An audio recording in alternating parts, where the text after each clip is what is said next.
ఒక డేవిడ్ దొంగలా బతికితే మీరు ఆ దొంగ ఆ డేవిడ్ దొంగ అని ఒప్పుకుంటారా? ఇప్పుడు వెంకటేశ్వరుడు అనేది హిందువులు కొలిచే ఒక దైవం. ఆ పేరు పెట్టుకుని లంగా పనులు చేస్తే మీ క్రిస్టియానిటీలో చేసేటటువంటి లంగా పనుల గురించి మాట్లాడండి. ఒక క్రిస్టియన్ అయి ఉండి నేను అడుగుతా ఉన్నా పర్సనల్గా, లంగా అని మీ నోటి నుంచి రావడం కరెక్టేనా? ఇంతమందిని ఎందుకు తీసుకొచ్చారు మీరు? ఇంతమందిని ఎందుకు తీసుకొని వచ్చారు? భయపడ్డారా? సహజంగా నేను భయపడ్డా అని ఫస్ట్ ఒప్పుకోండి, దాని తర్వాత మీరు ముచ్చట చెప్పండి. మీరు ఒక పాస్టర్గా జైల్లోకి వెళ్ళారా, లేకపోతే నార్మల్ మ్యాన్గా వెళ్ళారా? మీరు పాస్టర్ అయ్యాకే వెళ్ళాను 2017లో. మీరు క్రిస్టియన్ నిజంగా? రామాయణం ప్రకారంగా శ్రీరాముడు దేవుడా? రామాయణం ప్రకారంగా హైందవ పండితులు చెప్పిన దాని ప్రకారంగా శ్రీరాముడు దేవుడా కాదా?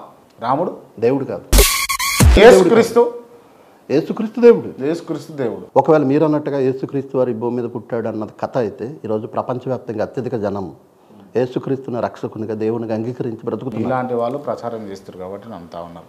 బ్రాహ్మణుడు కావచ్చు, ఒక హిందూ సోదరుడు కావచ్చు, ఒక శివుడి ఫోటో కట్టుకొని రాముడి ఫోటో పట్టుకొని ఈ మతంలో చేరండి అని చెప్పేసి పర్టికులర్గా వీధుల పంటి తిరగడము మీరు ఎప్పుడైనా గమనించారా? అంటే మీరు ఎంతమంది క్రిస్టియానిటీలో చేరండి, క్రిస్టియానిటీలో చేరితే మంచి జరుగుద్ది, క్రిస్టియానిటీలో చేరితే రోగాలు కూడా నయమవుతాయని చెప్పేసి తిరిగే వాళ్ళు ఎంతమంది?